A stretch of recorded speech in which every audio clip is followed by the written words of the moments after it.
Well, hello everybody. Welcome back to another Seahawk Boys TV video blog live stream, whatever you want to call it. Here we are. Thanks everybody for being here. I put out a couple of videos last week, this past week, including one where I did a Seahawks redraft, like how I would have drafted, because you guys that are all trashing on me in the comments, and it's amazing. I have to agree with Rob Staten. It is amazing that if you're the slightest little bit negative, you just get attacked by the Seahawks fans who only want to have sunshine blown up their asses, and they don't want the truth. And that there's not much you can do about that. And everybody's like, oh well, you don't have any view, you don't have any likes. 2 days and no likes. I had like 21 likes on 3 different channels. These videos are spread across 3 different channels because I have to do a lot of uh setting up to make it all stream to specifically to the Seahawk Boys TV channel, which I haven't done yet. And the point is not really to like have a massive audience and make money on this thing. I'm not making any money on it. I'm not really that interested in making money. It'd be great if I could. If I wanted to make money, though, I'd come out here and tell you that the Seahawks have had 3 great drafts in a row, that they've drafted 27 straight position players, including about 14 in the trenches, none of whom are elite players. And I wouldn't say that, though. I'd say, oh, they're all great players. Charles Cross is going to be fantastic and, all that stuff. Well, that's not true. And unfortunately, what I do here is I give you the truth, whether you like it or not. I'm the doctor with no bedside manner. It tells you if you don't lose 50 pounds and quit smoking and drinking, you're going to be dead in 10 years. That's the way it is. That's what I'm here to do. I think me and Staten are the only 2 guys that are somewhat realistic about what's going on with the Seahawks.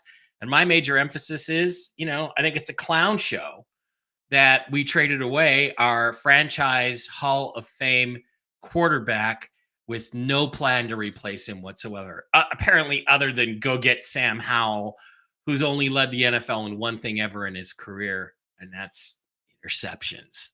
So, what we'll do is I'm going to go through, and because Rob did a video yesterday where he reviewed the Seahawks draft after getting some sleep, and it influenced me. I started thinking, yeah, those picks I made, I wouldn't necessarily make those picks again. So I want to do a redo. Now, what I'm doing is I'm setting this up so that you guys, a year down the road, 2 years down the road, 3 years down the road, can compare my draft with John Schneider's draft, because all I'm getting is all this stuff. Well, I'm sure glad you're not the GM, and I'm really glad the Seahawks. Yeah, you know so much more than the Seahawks do. And Rob says very humbly, I'm not saying I know more than John Schneider and the Seahawks do. You should say that, Rob, because you do. All right. John Schneider is a fucking clown. And if we have established anything in the last 10 years, it's that he doesn't know what he's doing in the offseason with free agency and the draft. Now, having said that, I will say that this year is the best year of free agency the Seahawks have ever had. So they did get some things right this year. They did what I've been advocating they do for a long time, which is go into the draft with no actual holes. There were no holes on this roster. We had a starter at left guard. We had a starter at right guard. We had starters all along the defensive line. We had starters at linebacker. We had starters at safety. We went out and signed guys. Now, they are 1-year deals, so you want to draft in behind them, but that's what day 2 and 3 picks are for. So, again, I'm just going to put it out there, but I am going to revise what I'm putting out there. It's been 2 days now, so I'm going to revise it, and then I'm going to post it, and I'm going to leave it there. And a year from now, all you doubters, all you mockers, all you guys who are going to say terrible things about me in the mailbag section, which we're going to get to at the end, well, we'll go back and we'll see whose draft would have been better, mine or Clown John Schneider. KS Mas Macho. Senor Schneider or Senor Berra? I guarantee you it's going to be me. Now, just to remind you again, had I been the GM of this team, our current quarterback would be CJ Stroud. Our middle linebacker would be Ivan Pace, because we would have traded up for and drafted both of those players last year. We wouldn't have Jackson Smith-Njigba. We wouldn't have We wouldn't have Devon Witherspoon. We wouldn't have Byron Murphy, and we probably wouldn't have Leonard Williams because that pick would have either gone in the trade for CJ Stroud or it would have been somebody else. Would have gone, it would have been used for something else. It would not have been used to bring in a 30-year-old player on a team that clearly wasn't good enough to contend. Now, having said that, with CJ Stroud as our quarterback, we might have been good enough to contend last year. So this is where we're at. So we're going to go back and we're going to redo the redraft redo, and that's going to be the permanent one that's going to stay up. And then we're going to, just sort of do a little bit of a mailbag for all you brilliant guys. And I'm going to hold you to all of your comments. So don't worry about that. Okay. So what I was influenced by yesterday was Rob Staten's really interesting review of the Seahawks draft, what he had to say about it. It's called Reflecting on the Seahawks 2024 draft class and what it means to the future. He spent an awful lot of time talking about how they continue to not deal with the quarterback situation. And it's interesting because I really think as you get into it, I think that it's become an ego thing for John Schneider. And, there's going to be some comments. Oh, as soon as you mentioned Russell Wilson, I wouldn't trade Russell Wilson. I was out of here. Well, okay, bye. What I said was, if I had been forced to make a choice in 2022 between Russell Wilson and Pete Carroll, Pete would have been fired. I wanted to fire Pete since December of 2020 when with a 20-3 lead. It's 4th and 1 on the Redskins 49-yard line. Chris Carson has averaged 5 yards a carry in that game, and Pete Carroll fucking punts. That's when I first wanted to fire Pete Carroll, and I started to hashtag fire Pete Carroll. I think we now need a hashtag fire John Schneider. But I would have chosen Russell Wilson. Now, would I have still traded Russell Wilson? Am I saying it's a bad trade? Well, not in terms of the value that they got. 2 firsts and 2 seconds. That's pretty good value if you execute the picks correctly. We are in a waiting mode to see if these picks have been executed correctly. I think if you don't use any of them to go get another quarterback, it's a huge mistake. We also got some players. We got Shelby Harris, who's no longer with the team. We got Drew Lock, who won us 1 game in 2 years and is no longer with the team. We got Noah Fant, who is still with the team. So, right now, as it stands, it's Noah Fant, it's Charles Cross, both of whom are average starters. Noah Fant has the potential to be better if we have an offensive system that can get him the ball. And we have Boye Mafe and Devon Witherspoon. Mafe shows some potential, but right now is an average starter. Charles Cross is an average starter. And as Rob talks about in this video, which I would highly advise you to go watch, it's in the links. It's in the description, in the links below. He was a 2nd-round pick on Rob's board last year. And we took him with the 9th overall pick because we had to, because there was a run on tackles. What the Seahawks don't seem to want to deal with is that sometimes you have to do the same thing with the quarterback position because there's a run on quarterbacks. There's always going to be, from now on, a run on quarterbacks. It started last year. It continued this year, and the Seahawks should have been part of that last year, not this year. But either way, that's the only way you're going to win a Super Bowl in NFL 2024. With quarterbacks and wide receivers. So, again, I think you should go over there. And one of the really interesting things he said is just the value of these players. Now, would I have traded Russell Wilson? Well, no, I would have taken Russ's side and fired Pete because it was time to fire Pete. And I was 2 years ahead of the curve on that. So you guys can criticize me all you want, but go to at Mike Barra 333 on Twitter X. That account wasn't active in 2020 because of all the censorship and banning. But I was on the get rid of Pete Carroll thing way before Seahawks retard Nelson or Dan Veens or Hawk Blogger or Field Goals, who are a bunch of twats, were ever even on it. Okay. And Rob, to his credit, was about 6 months to a year behind me saying Pete Carroll's the problem. Pete Carroll is the problem on the field. The problem in the front office, as we now know, is John Schneider.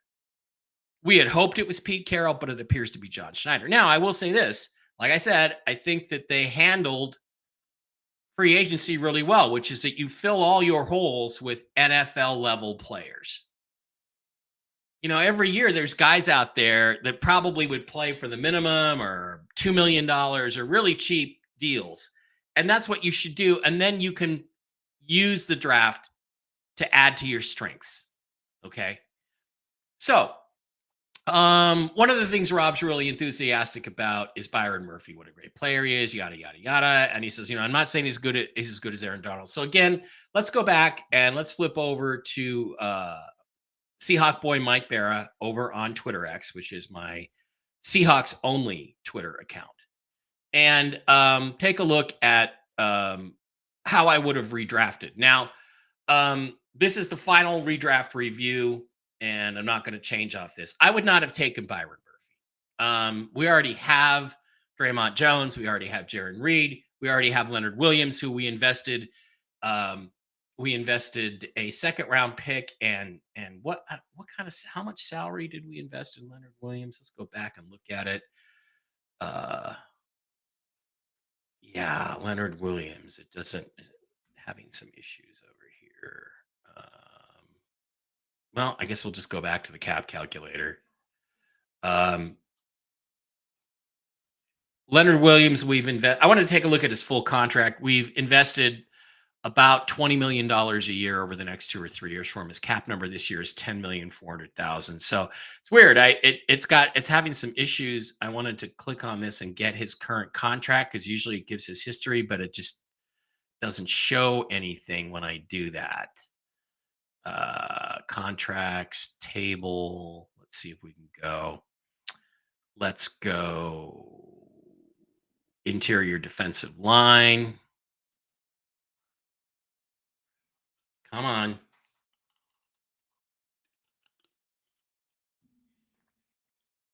Come on. Maybe we can open the link. Nope, it's not working. It's just not working. Okay, close that. Why is it not going to interior? I don't know. He's having some issues apparently over there. But the point is, it's $20 million a year average API. For Leonard Williams. So we spent an incredible amount of money and a second round pick on a 30-year-old player who frankly isn't that great. So I do think defensive line was one of the areas in which we would like and need to improve. And it just so happens that's one of the depth areas between 16 and 40 where there were a lot of good defensive linemen. I liked Chris Jenkins a lot. I liked Ruka Rohoro a lot.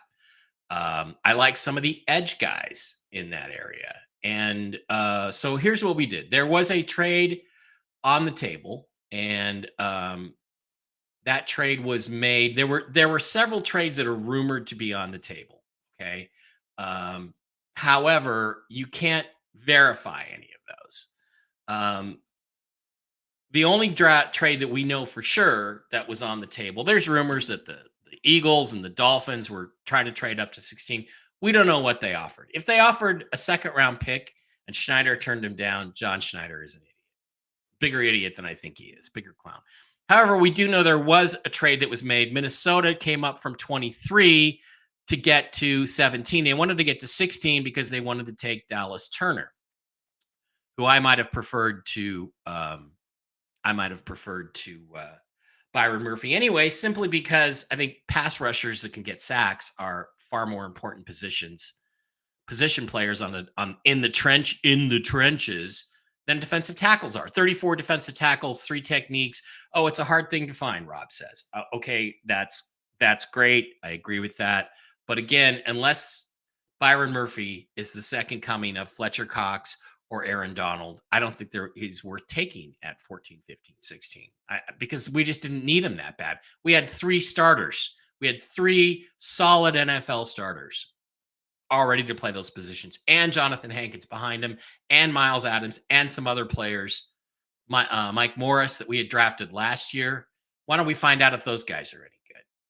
So anyway, the trade that was made was that the Vikings traded 23 and 167. That's a fifth round pick, and a 2025 third and fourth round selections to get up to 17. I am taking that deal. I'm moving back to 23. I'm picking up 167, and I'm adding a third and fourth round pick in 2025, meaning I've got a first, a second, two thirds, and two fourths in 2025 if I want to move up or down the board. That's valuable. And to me, at 23, the guys we're looking at are, all pretty much the same as the guys we're going to look at up to about 40. Tavondre Sweat is a guy we could have taken. Frankly, I like Sweat better than I liked Byron Murphy when the Huskies played them. He's like, oh, this guy's a total homer. He's basing everything on a Husky game. Well, that's the game when I watched them the closest. Okay. I don't sit around and study film. I listen to other people who do and look at what they say, and then I go check out those players and decide whether I think they can play or not.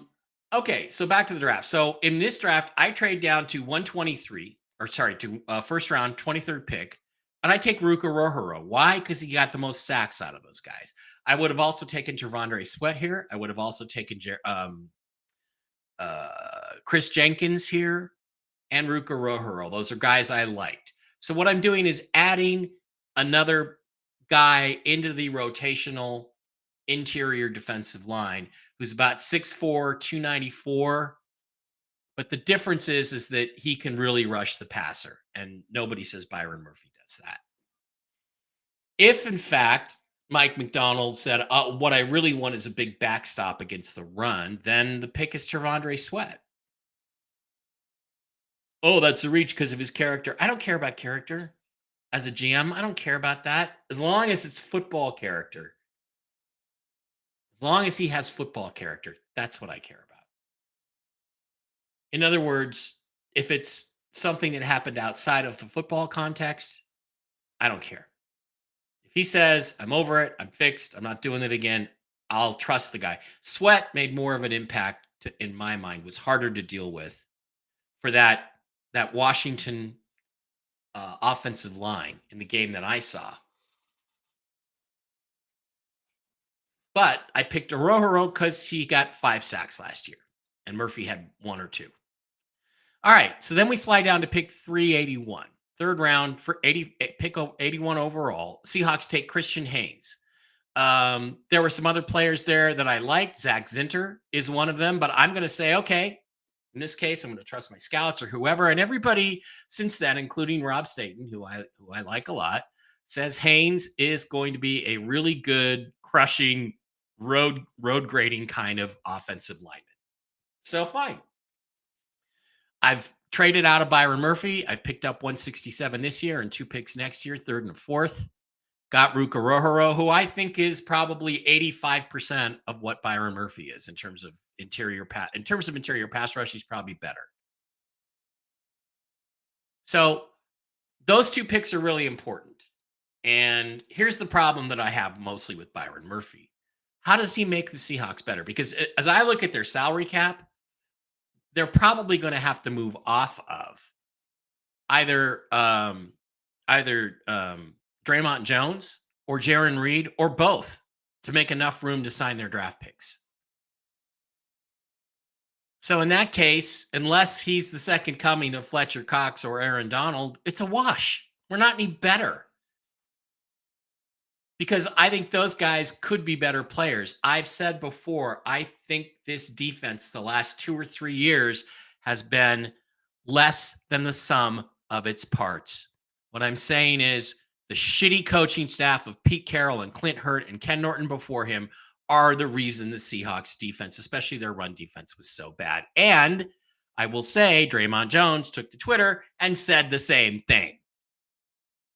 So apparently Draymond Jones agrees with me. So pick number 1, Ruka Rojo. I think he's going to be better next year than Byron Murphy. We'll see. Christian Haynes, fine. I agree with you on that one. Now we slide to the fourth round, and the Seahawks had 102. They traded out of it. Okay. So that's fine. They traded out of it and they got 118 and 121 and one. I think they got 18. Yeah. They already had 118. They got 121 and 136 for trading out of 102, if I'm not mistaken. Let's go double check that. Yeah. Seattle traded their fourth and seventh round selection, 102 and 235, to Denver in exchange for fourth, fifth, and sixth round selections, 121, 136, and 207. Fair enough. So when we come to the first pick, the Seahawks take, as we all know, at 118, they take Tyrese Knight, a linebacker from UTEP that everybody else has rated as a sixth round pick. I also don't think linebackers a desperate need. It's a need, but it's not a desperate need. So, okay, fine. They pick that. And then they take AJ Barner, tight end from Michigan. Okay. And again, to show you guys what others think of it, Warren Sharp's metrics had Tyrese Knight and AJ Barner as two of the top 10 most overdrafted players in this draft. Tyrese Knight went 118.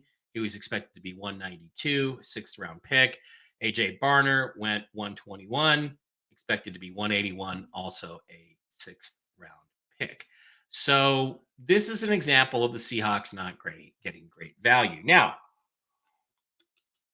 in my previous versions of the draft redo, my previous version, I went for Cade Stover, the tight end, but I started thinking, is tight end really that desperate to go for one right now? And I don't know that it is. And then Rob pointed out yesterday, I did have Malik Mustafa at 118. That's the guy I'm taking. He's not a big, but he's a hard hitting, strong safety who can come in and maybe not start for you right away, but contribute, play, and become a starter in year two. So the two guys that we picked up this year in free agency, let's go back and look at them. Da, da, da, da, da, da, da. Rayshawn Jenkins and who was the other guy we signed? Was it Kayvon Wallace? Yeah, Kayvon Wallace. Those guys are on 1-year deals. So you slide in Malik Mustafa as a starter and in another year, and I think he ends up being a better player than Tyrese Knight. At 121, AJ Barner, tight end. I'm not tight end's not a need, but he's a small 250-pound blocking tight end who can't catch. So the Seahawks apparently really wanted a cornerback because they took Nehemiah Pritchett at 136. However, guy who was still sitting on the board at 121 when we took AJ Barner is TJ Tampa. He's bigger, he's faster, he tested better, and as Staten pointed out, the Ravens took him. We're playing the Ravens defense. So if he was a fit for the Ravens, he was a fit for the Seahawks. But they prioritized a blocking tight end from Michigan who can't catch. So my two picks are going to be, instead of Tyrese Knight and AJ Barner, my two picks are going to be Malik Mustafa at 118, TJ Tampa, cornerback, at 121. That brings us to the fifth round pick, 136. Well, this couldn't be more obvious. I've said it over and over again. I'm going to keep saying it until they go out and do something about the quarterback position. I am taking Spencer Rattler, the quarterback, at 136. I would have taken him before. I'm not waiting any longer. He went a few picks later to the New Orleans Saints, where I expect he will be a starter in 2025 and a very successful one. Unless he has some sort of major drug or alcohol problem that we don't know about, which is why he slipped. Other than that, he's going to be the starter. So at 167, the fifth round pick that we picked up in the trade. I should have a little star there next to that trade, next to that for a trade. Then we can take Tyrese Knight. You know why? Because according to everybody, he's still going to be there. 167. Let's look at the consensus big board over at the mock draft database. And let's look at the linebackers. And let's see, Peyton Wilson, Edgerrin Cooper, Junior Colson, Jeremiah Trotter, Tommy Eichenberg I really liked. But where did they expect Tyrese Knight to go? 189 in the 6th round. So I'm suspecting that he's still there at 167 and I'm taking him. Now, we get to pick 179. We need a tight end. Who do I like? I like Tanner McLaughlin out of Arizona. Arizona State, Arizona. Tight end who can run downfield and catch the ball. Tested much better athletically than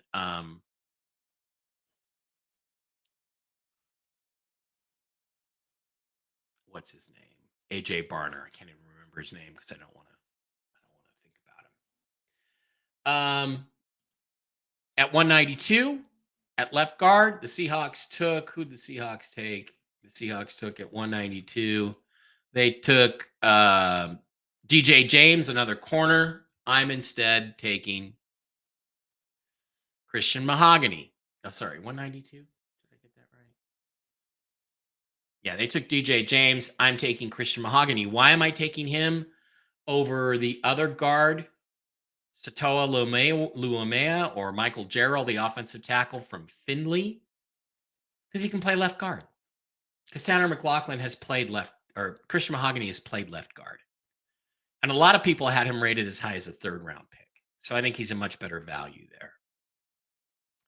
Now, in the 7th round, the 207th pick, the one where I swapped picks in the 7th round and moved up, 24 spots? I'm taking Brendan Rice, the wide receiver kick returner from USC. Why? Because he can return kicks. Now, there are some rumors that Nehemiah Pritchett was picked at pick 136 because he's a kick returner. Well, now we don't have to bother with that. So everybody's saying, oh, well, these corners, they fit what Mike McDonald wants to do. So does TJ Tampa, because it's the Ravens' way of doing things. And guess who the Ravens took? TJ Tampa in the 5th round. So this is my draft. I think this set of players is going to be better than John Schneider's set of players. And of course, that will all come down to opinion. It will all come down to opinion. And everybody has one. And now we'll put it to the test, though, because it should be fairly obvious. If Ruka Rojo has 6 sacks as a rookie and makes the all-rookie team and, is under consideration for Defensive Rookie of the Year with the Falcons, I think, who drafted him. And Byron Murphy has a typical average interior 3-tech defensive lineman's rookie season who's not named Fletcher Cox or Aaron Donald. I win. If Spencer Rattler becomes a starter by his 2nd year in New Orleans, I win. If Malik Mustafa is a one-man wrecking crew out there and destroys Seahawks receivers, I win. So there are going to be tangible ways to evaluate this.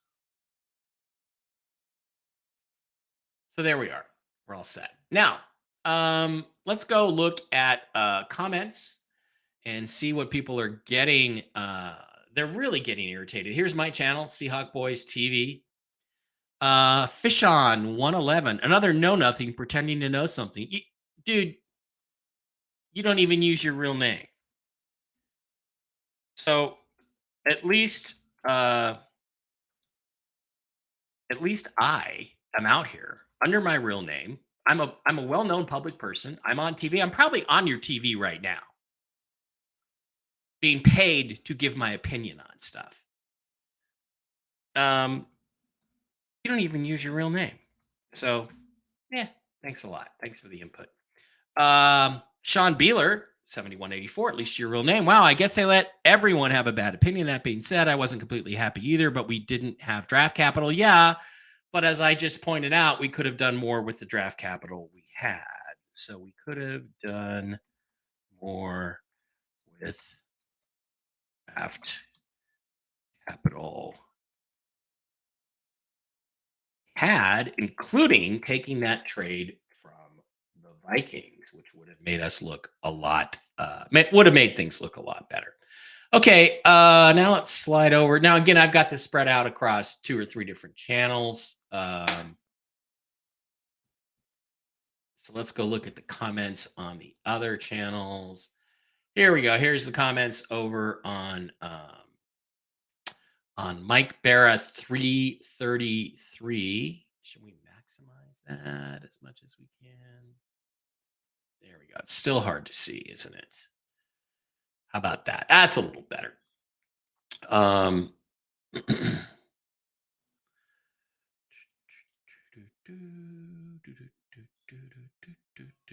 I give this video an F. Okay, that's cool. I give it an A. You're not even worth listening to this video. Okay, yeah, really, yeah. Thanks for the detailed explanation as to why. Okay. I mean, seriously, that's like that's the best you can do, really. I mean, again, these are just people that are just what I'm saying, what I say, the grades I'm giving, the things I'm pointing out are scaring them. That's why they are angry with me. They're angry with me because I'm scaring them, because I'm telling them I don't think that this organization knows what the fuck they're doing. John Hine 1663. Okay, I watched the first minute. All I need to see. I'm surprised you're wearing a Mr. Unlimited fanboy shirt. I must have been wearing a Russell Wilson shirt. Russell will always do Russell and isn't team ball. Get over yourself and Russell. Opinions. Everybody has one. Russell's not team ball. Winning football games isn't team ball. 359 career touchdown passes. 359 career TD. See, because people, um, these are all people who were totally behind getting rid of Russell Wilson. These are the clowns that booed Russell Wilson after everything he's done for the Seattle community, all the visits he made to the Children's Hospital, all the things that he did. He won the NFL Walter Payton Man of the Year. But yeah, Russ is a bad guy. This guy thinks trading Wilson was a mistake. We stopped agreeing on the 2-yard line. Yeah, okay. It was Pete who threw the ball on the 2. Russell just did what he was told. And what I said was, if it came to Pete or Russ, I'm dumping Pete. That was me 2 years ago in March. Okay. If you have to pick between Pete and Russ, I'm dumping Pete. And here we are. Here we are. 2 years later, and the Seahawks apparently agree with me. Too bad they didn't listen to me then. Might have still traded Russ. Not the call. 90 pass plays from near the goal line that year, and not one interception, not one. That is wrong. Okay, that same play, resulted in an interception, one OPI. So you're wrong about that. Spencer Rattler, ha ha ha. Okay, great. That's again very intelligent. Yeah. My response to that is Geno Smith. There's a reason you don't get paid to talk about this stuff.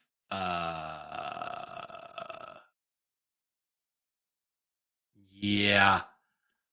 Thanks for the detail. What? There's a reason you don't get paid to talk about this stuff.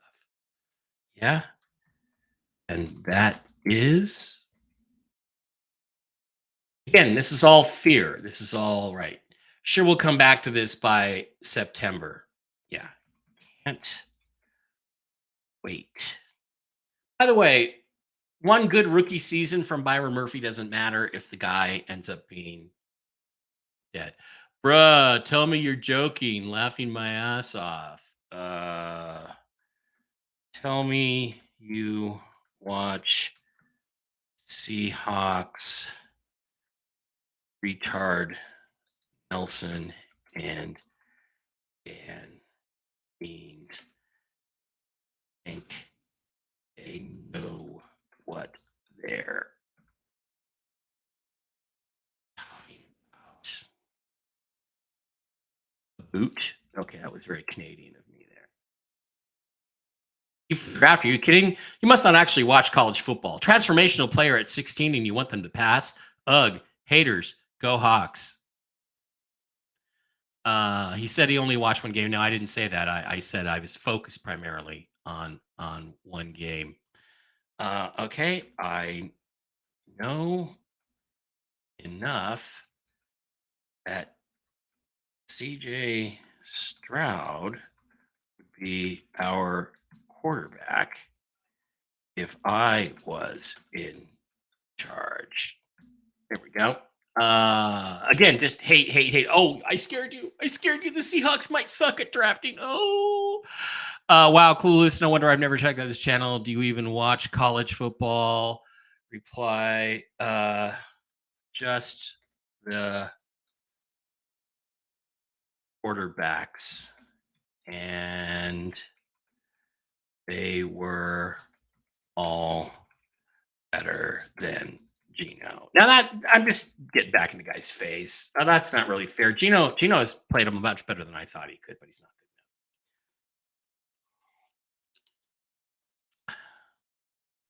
If you, it's really easy to sit there and criticize the GM if you know so much. Why don't you run for the job?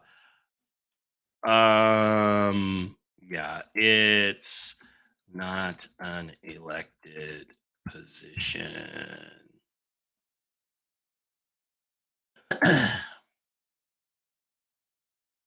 Also, CJ Stroud, which by the way, it's all in my Mike Barra 333 account on Twitter. It's all in my Mike Barra 333 account on Twitter. So I was on CJ Stroud well before the draft. I said he was the best player and the best quarterback in that draft. And you can't change that. You just can't change that. Okay, so do we have any more? Do we have any more comments? Let's go over. Let's go over to Firefox and look over at Mike Barra 3. Let's see what we have here over on Mike Barra 3. Why even do coverage if you're going to be unnecessarily pessimistic? C plus for the last two drafts. We had three finalists for either defensive or offensive rookie of the year. The last two drafts, they didn't win, by the way. Might even do it again with Murphy this year. That's not an easy thing to do. That is basically drafting one or two guys in the 95th percentile the last 2 years, not to mention a bunch of solid starters still growing into upper talent while on their rookie contract. Why did you mention the Wilson trade in the context of a bad thing when that was an amazing decision in hindsight? You probably think we should trade Metcalf too. Lama, do something else with your time because this ain't it. Yeah, how do I?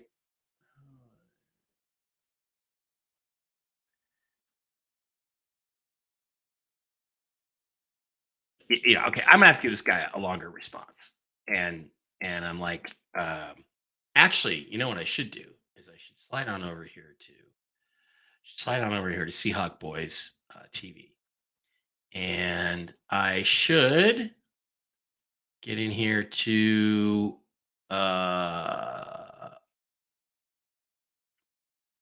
Seahawks last two drafts haven't been great. They just suck less than the previous seven. That's what we'll do. slide on over. We'll just give him a link to that, and that'll speak for itself. Loogie says this guy is funny ASF. As fuck? Okay. Yeah, he's also right. Okay. So they say, don't feed the trolls, but I'm going to go ahead and feed the trolls and not really be too concerned about it. Okay, guys. It's going to wrap it for today's show. Again, continue like and subscribe. Get over to Seahawk Boys TV. That's really where you want to be. Is Seahawk Boys TV. View my channel on YouTube. There it is, Seahawk Boys TV. Please go there, like, subscribe, or dislike. It's fine if you dislike. I don't care. Just trying to build up the followers, build up the subscribers, get some interest in an alternative view of just how bad the Seahawks have screwed up and what the future is. Also, get on over to Seahawk Boy Mike Barra on YouTube. Seahawk Boy Mike Barra. Check out my 2024 draft redo, and I promise this will be the last time I change it. It's not going to get changed. It says 1 hour. It's going to have a timestamp on it, and we're going to see whose group of players ends up better, mine or John Schneider's. And here's the thing: if it's even debatable, if it's even something we're discussing a year from now, then maybe John Schneider should be fired, and maybe I should take over. Or maybe Rob Staten should be the GM. I'm not like Rob. I'm not humble. I'm not going to sit here and say, well, if you think you can do a better job than John Schneider, then why don't you be the GM? Okay. Okay. And you know what I'm going to do? I'm going to go get a fucking quarterback. So that's the whole point, is that John Schneider is supposed to be smarter than I am. He's supposed to be millions of dollars smarter than I am. 6, 8, 10 million a year, whatever he's making. He's supposed to be smarter than I am. If he's not smarter than I am, why does he have a job working for the Seattle Seahawks? Why? So again, slide over to Seahawk Boys TV. Check it out. Become a subscriber. And even if you just want to hate on me, become a subscriber. That's awesome. That's fine. It's fine. I'll jostle with you. And in the end, we'll see who's right. I've been right about an awful lot of things in the past. So we'll just have to wait and see how it all plays out. All right, guys, that is going to do it. I would like to thank you for being here and welcome you to come on back. Next time we do a video, it's going to be quiet for a while, but as issues come up and things happen, and we're going to get into mini camps pretty soon, and let's hope that the guys we have don't get injured. But I think this is a 7-10, 8-9, 9-8, at best 10-7 football team. Even if the defense is better, even if they jump from 29th to 20th in defense or against the run, or 29th to 17th. How many games do you think that's going to win for the Seahawks next year? 1? Maybe none? Does that make up the gap between the Seahawks and the 37-3 Ravens? Does that make up the gap between the Seahawks and the 49ers, who've now beaten us, 5, 6 straight times in a row? No, the only thing that's going to change that is a star quarterback. And the only way you get a star quarterback is to take a risk on one. So unless Sam Howell really is the next Brock Purdy or Tom Brady, and yes, Brock Purdy is better than Geno Smith, we're not going to be any better this year, even with better coaching. So we're in the first, after a 2-year rebuild that failed after we traded Russ, we're starting a new rebuild. That's the reality.